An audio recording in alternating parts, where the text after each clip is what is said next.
December 25th, 1929, Christmas morning. A father in rural North Carolina leads his family for a holiday portrait. Hours later, almost every member of the family is gone.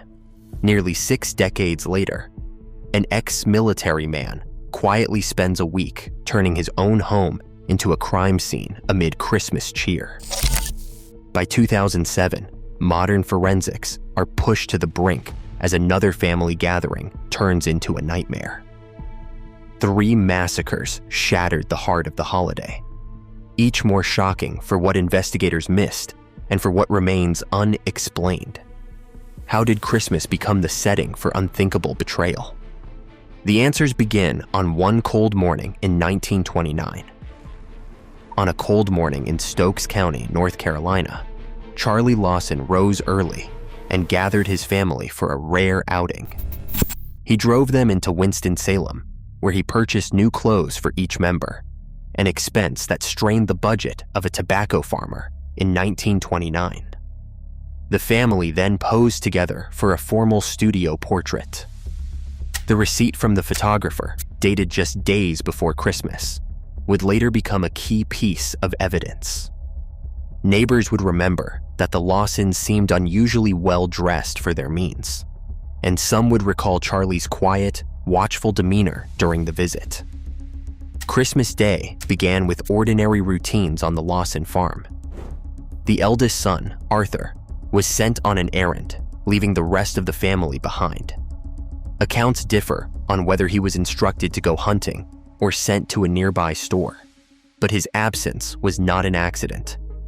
Charlie had ensured his only adult son would not be present for what followed. That absence would leave Arthur as the sole survivor. As the day unfolded, Carrie and Maybelle, 2 of the Lawson daughters, left the house to visit relatives nearby. Charlie intercepted them near the tobacco barn. He raised his shotgun and fired, killing both girls. He then used the butt of the weapon to strike them, making certain they were dead. Carefully, he arranged the bodies, crossing their arms and placing rocks beneath their heads. Returning to the house, Charlie found his wife, Fanny, on the porch. He shot her at close range. Inside, their daughter Marie was next. She did not attempt to run, and Charlie killed her where she stood. The 2 youngest boys, James and Raymond, tried to hide. Charlie located each and shot them in turn. The youngest, 4-month-old Mary Lou, was killed last. Charlie ended her life with a blow, then placed her small body with the others. With the killings complete, Charlie disappeared into the woods behind the house. Gunshots had echoed across the fields, drawing neighbors to the property. As word spread, a crowd gathered, unsure of what had happened, but aware that something was terribly wrong. While law enforcement and family members arrived and began to piece together the grim scene, Charlie remained hidden among the trees. Hours later, a single shot signaled the end of the tragedy. Charlie had turned the gun on himself, completing the destruction of nearly his entire family in a matter of hours. Only Arthur, sent away at the start, survived. The full sequence of violence left a community stunned and searching for answers, as investigators prepared to examine what evidence remained. The official investigation into the Lawson family murders began almost immediately, but the tools available to authorities in 1929 were limited. The Stokes County coroner, Dr. C.J. Helsebeck, led the inquest, joined by Dr. Spotswood Taylor, who had returned home from Johns Hopkins for the holidays. The verdict was clear. On the basic facts, Fanny Lawson and her 6 children died from gunshot wounds and blunt force injuries inflicted by Charlie Lawson. Charlie Lawson was found dead by his own hand, a suicide by shotgun. The doctors examined his body and brain, and they sent the brain to Johns Hopkins for further study. Reports from the time mentioned that Charlie's brain was slightly smaller than average, and that one area appeared underdeveloped, but no clear injury or disease was found to explain his actions. No motive was established by the inquest. There was no suicide note, no confession, and no testimony from the only adult survivor, Arthur Lawson, that could clarify his father's intent. The coroner's findings were confined to the physical evidence, the sequence of deaths, the weapons used, and the absence of any outside assailant. Allegations of abuse and incest, which would dominate later discussions, were not part of the official record. The forensic process of the era simply did not reach into the private life of a family unless there was direct evidence or a public accusation. In the absence of answers, the community turned to storytelling. Newspapers chronicled the tragedy in stark headlines, but it was the oral tradition that kept the Lawson story alive in local memory. Ballads and ghost stories filled the void left by the inquest.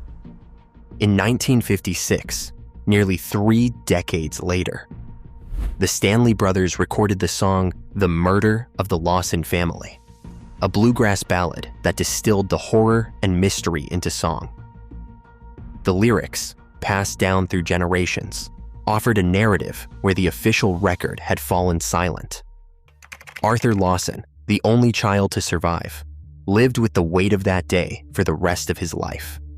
He married, started a family, and worked in the region until his death in a car accident in 1945.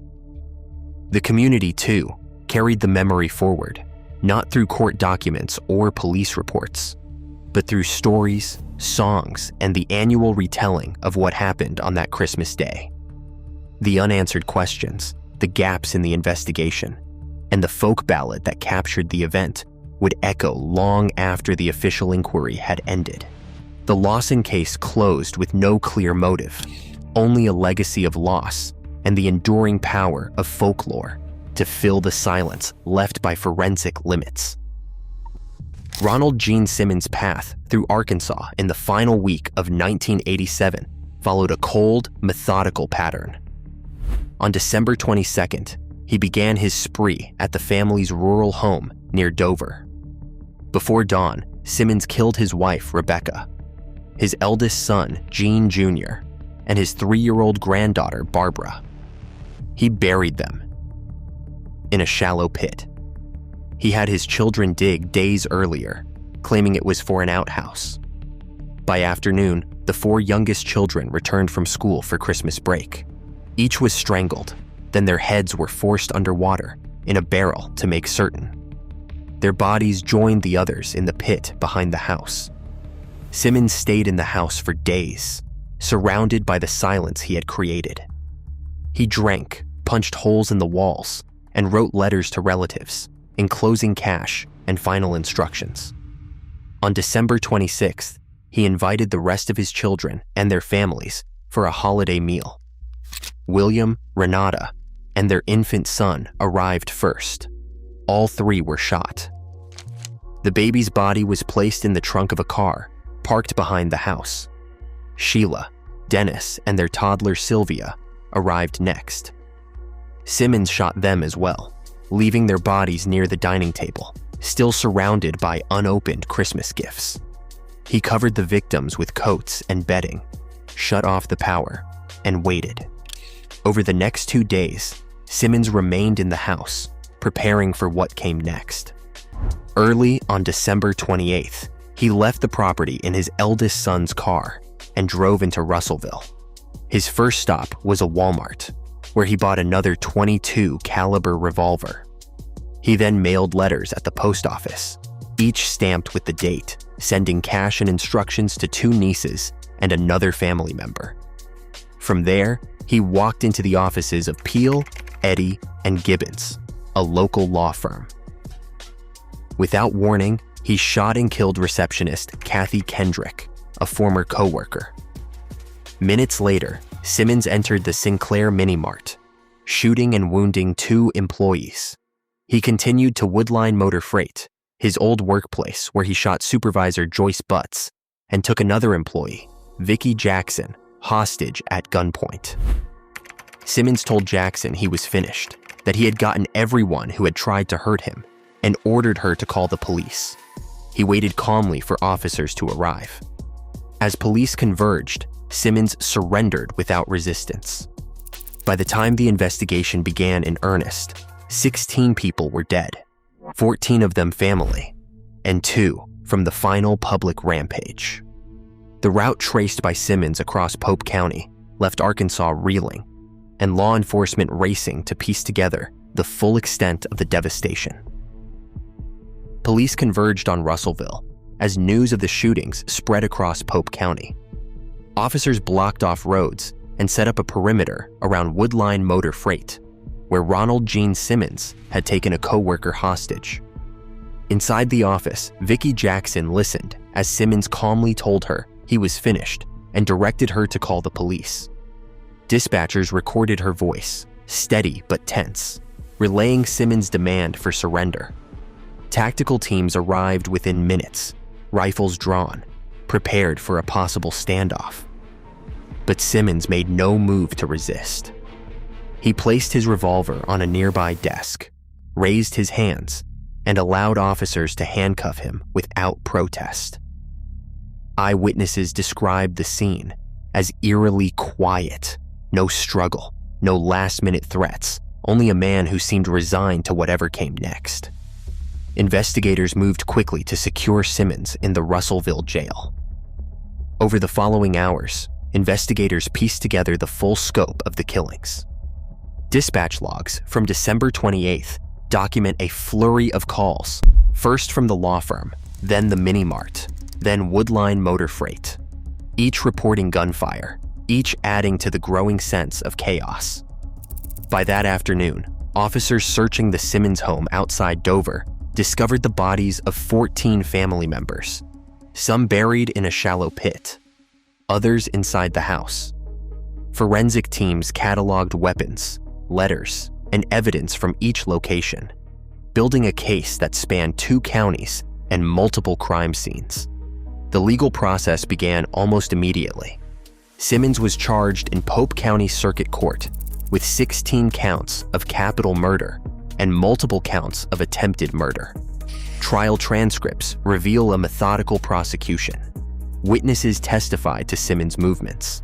Forensic analysts described the weapons and wounds, and investigators laid out the timeline from December 22nd through his surrender. The defense offered little in the way of explanation or mitigation.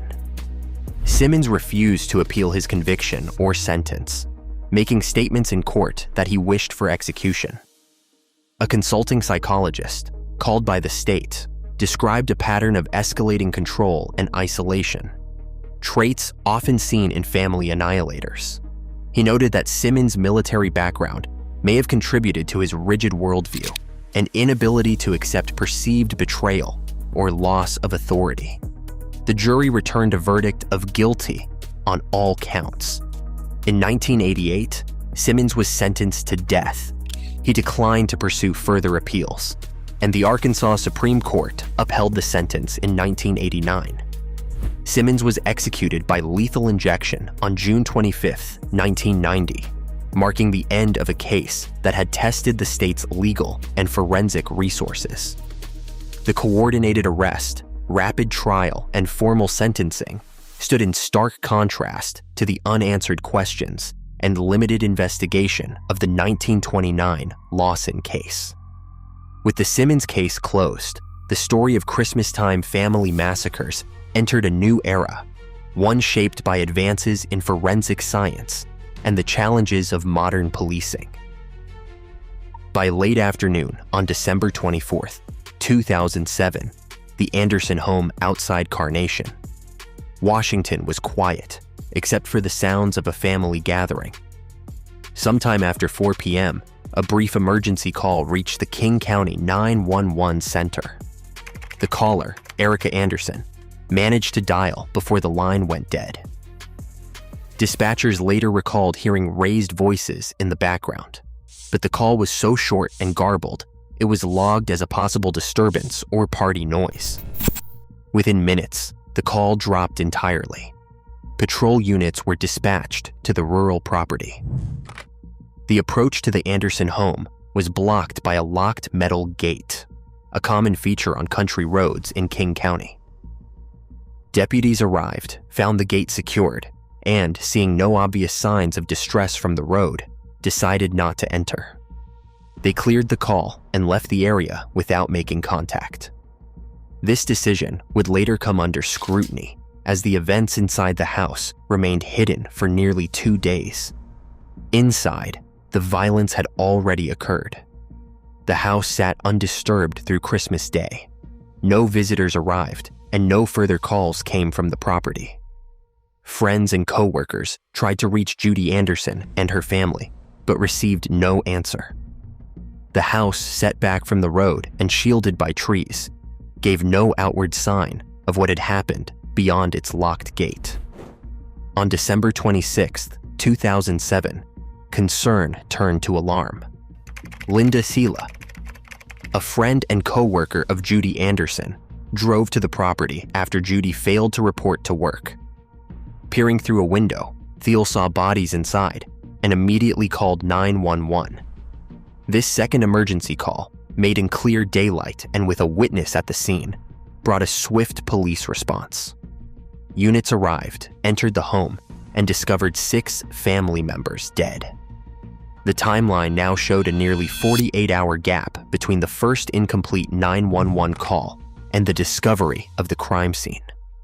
King County investigators began piecing together the window of violence. The original 911 log, with its short duration and ambiguous audio, became a key point in the internal review. Deputies' arrival and departure times were recorded in dispatch logs, but the critical minutes lost at the locked gate could not be recovered. The internal investigation would later examine whether policy or judgment had failed, but for the Anderson family, the outcome was already set. The hours between 4 p.m. on Christmas Eve and the morning of December 26th became the silent interval in which an entire family vanished from their close-knit community. Forensic science in 2007 offered investigators an arsenal of tools that would have been unimaginable in earlier decades. In the Carnation case, King County detectives relied on DNA analysis, cell tower mapping, and digital evidence to build their case against Michelle Anderson and Joseph McEnroe. The crime lab's chain of custody records, submitted as part of the official court file, show that DNA swabs taken from weapons and spent shell casings matched samples from both defendants. The lab's final report, dated February 8, 2008, confirmed those findings, providing prosecutors with a direct physical link to the scene. Cellular records added another layer. Subpoenas to phone carriers produced call logs and tower pings that tracked the suspect's movements on December 24th. Data from McEnroe's phone, cross-referenced with tower IDs from the Carnation area, placed him near the Anderson property during the window of the killings. These records, entered as Exhibit 17 at trial, undermined any alibi and mapped the suspect's path before and after the killings. Digital forensics extended to the brief, desperate 911 call made by Erica Anderson. Technicians enhanced the audio, isolating background voices and confirming the presence of at least 2 attackers. The call log, preserved in dispatch records, became a timeline anchor.